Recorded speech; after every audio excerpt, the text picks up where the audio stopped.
আসসালামু আলাইকুম বন্ধুরা। আজকে এই ভিডিওতে আমি তোমাদেরকে দেখাবো সহস্রধারা ও সুপ্তধারা ঝর্ণায় আমাদের ঘোরাঘুরি। বিসমিল্লাহির রহমানির রহিম। আম্মুর কাছ থেকে বিদায় নিয়ে বের হলাম সীতাকুণ্ডের উদ্দেশ্যে। রাতের বাসে চেপে আমরা 7 জন চলে গেলাম সীতাকুণ্ডে।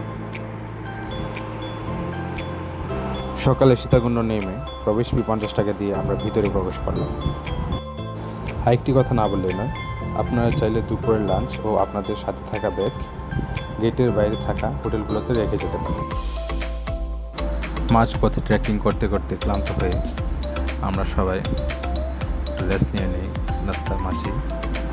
অনেকটা রাস্তা ওঠার পর আমাদের আবার একটি সিঁড়ি বেয়ে বেয়ে ঝর্ণা দেখার উদ্দেশ্যে নিচে নামতে হয়। যদিও ঝর্ণাটা দেখার জন্য সিঁড়িগুলো অনেক খাড়া খাড়া ছিল। নিচে ঝিরিপথ পার হয়ে আমরা পৌঁছে গেলাম আমাদের কাঙ্ক্ষিত সেই ঝর্ণা। যদিও বা ঝর্ণায় পানি কম ছিল, কিন্তু বর্ষাকালে অনেক পানি হয়। তারপর ঝর্ণায় কিছুক্ষণ ছবি ও ভিডিও তুলে আমরা কিছুক্ষণ রেস্ট নিয়ে চলে গেলাম সুপ্তধারা ঝর্ণা থেকে। আবার সিঁড়ি বেয়ে উঠতে হচ্ছে উপরের দিকে। উপরে উঠতে উঠতে আমরা সবাই অনেক হাঁপিয়ে যাই। তারপর একটা জায়গায় অনেকক্ষণ রেস্ট নিই। কেউ আবার রাস্তায় বসে পড়ে। আমার বন্ধু রিয়াদ, সে খুবই ক্লান্ত হয়ে গেছে।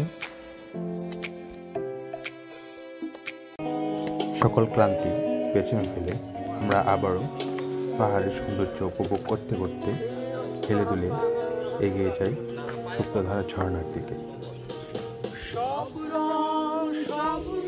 তারপর আমরা আবার সুপ্তধারা ঝর্ণা দেখার উদ্দেশ্যে জিরিপথ দিয়ে এগোতে থাকি। সামনে একটি বড় পাথর আছে। আপনারা চাইলে এই বড় পাথরে কিছুটা সময় ব্যয় করতে পারেন। আমরা এখানে অনেকটা সময় ব্যয় করেছি, ভালোই লেগেছে। বৃষ্টি হয়, আমরা ঝর্ণার পানি পরিষ্কার পাইনি, অনেক ঘোলা পানি আসতে ছিল, যে কারণে আমরা গোসলটা করতে পারিনি।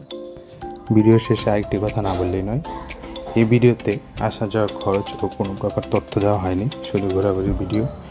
যদি কারো বাজেট ট্রিপের জন্য কোনো তথ্য প্রয়োজন হয় অবশ্যই আমাকে নক দিবেন। আজকে এই পর্যন্ত।